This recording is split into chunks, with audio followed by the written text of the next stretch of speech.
Israel continues with one of the deadliest bombings of Gaza here yet.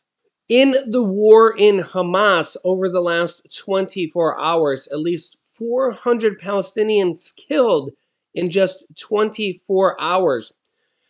You can let me know your thoughts here in the comments. Here is what U.S. Secretary of State Anthony Blinken has to say as the total death toll in the Israel-Hamas-Gaza war tops 5,000 people. Take a listen here. The rocketing of Israel that continues to this day, no country could accept that.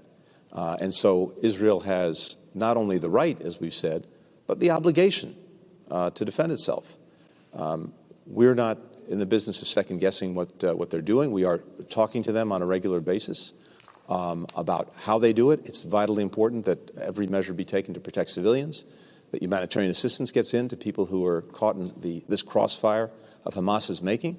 And, of course, both of us want to make sure that the many hostages who've been taken come home, and that's why we're working on it, as I said, virtually every minute of the day. But these are decisions that Israel has to make. We can give our best advice, our best judgment, again, about how they do it and also how best to achieve the results that they're seeking. I want to try to get some clarity from you about the water situation in Gaza. As you know, Israel decided to cut off water to Gaza, along with the fuel electricity that powers the water and sewage plants in the territory. That has exposed residents to all sorts of potential contaminated water and sickness as well. What was the strategy behind that? And can you clarify, has any of the water been restored, Mr. Secretary?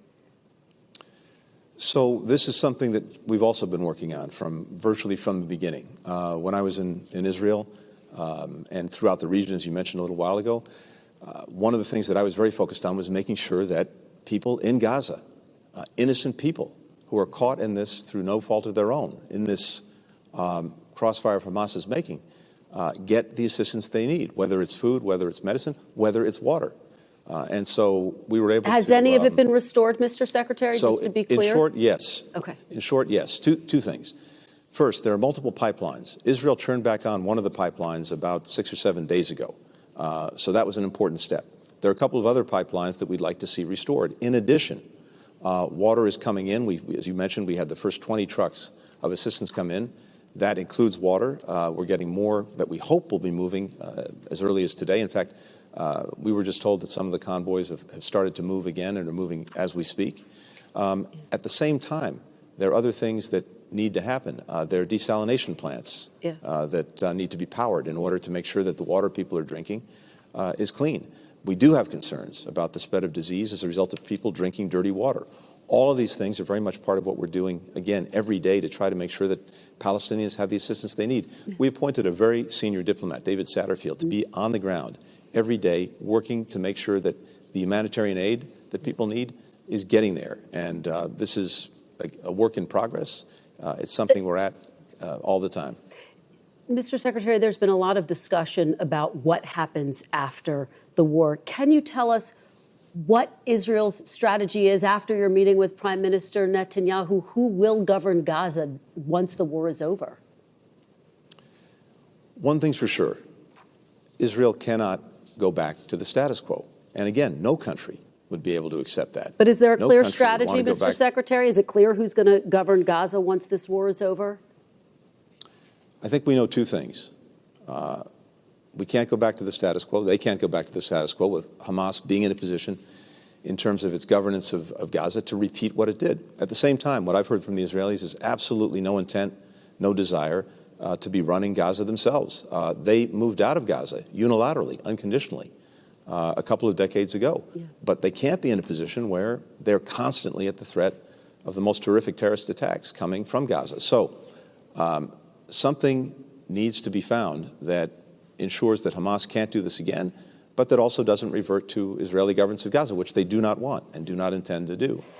There are different ideas out there about what could follow, but all of that, I think, needs to be worked, and it's something that needs to be worked even as Israel is dealing with the current threat. Yeah. As I had mentioned earlier, we have seen an uptick in attacks against U.S. military facilities, against troops around the region. Overnight, the Pentagon announced it was actually increasing its force posture in the region. How concerned are you about Iran trying to escalate this war? We are concerned. In fact, we expect that there's a likelihood of escalation by Iranian proxies directed against our forces, directed against our personnel. We are taking steps to make sure that we can effectively defend our people and respond decisively if we need to. This is not what we want, not what we're looking for. We don't want escalation. We don't want to see a second or third front develop. We don't want to see our forces or our personnel come under fire. But if that happens, we're ready for it.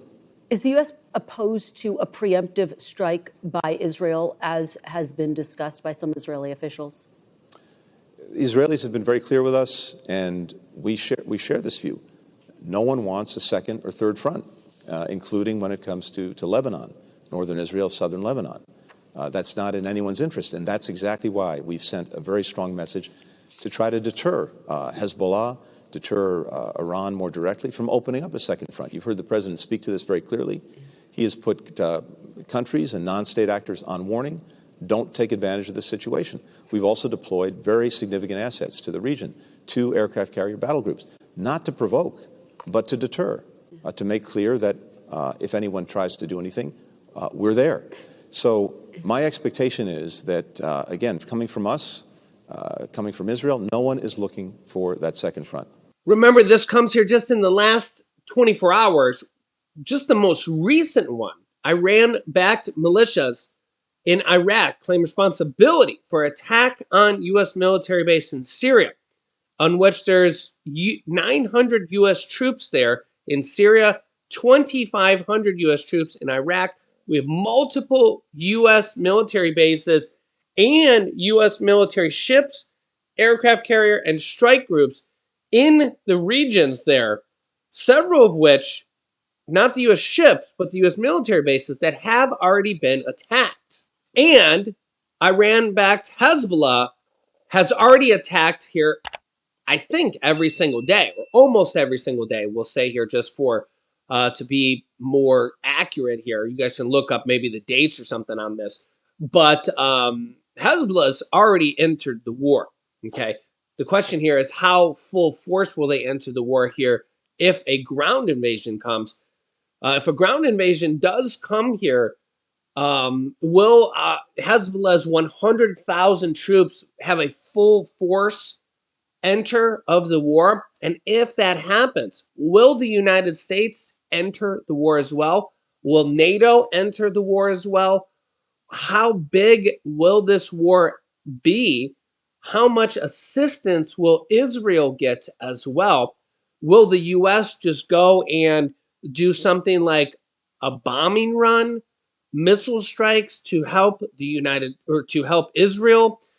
What will this entail going forward over the next several days to several weeks? Israel thinks that this will last 6 to 8 months already. So we already have a lot of IFCOMs, and this is just getting started. It's really, really sad that Hamas even did this to begin with here, when this didn't even need to happen. And you also got to remember here that if this was backed by Putin and Russia, this is exactly what Putin wants, to take the eye off of Ukraine and Russia so that Putin could advance the war there in Ukraine, take support off of Ukraine so that he can take Ukraine or take more territory in Ukraine and have less support against Russia. You guys can let me know your thoughts here. But all this is very, very concerning, with 2 major wars going on now. And heaven forbid if China jumps in and tries to take Taiwan, it's just untrying times. We have a war in the Holy Land. Let me know your thoughts here in the comments. Make sure to subscribe down below. Click the bell icon so you don't miss out on any new videos. Don't forget to like and share. Click here to see the war warning that Iran just gave, or click here to see the son of the Hamas founder, the interview he just gave, which is a very good watch. Thanks for watching, guys, and I'll see you in the next video.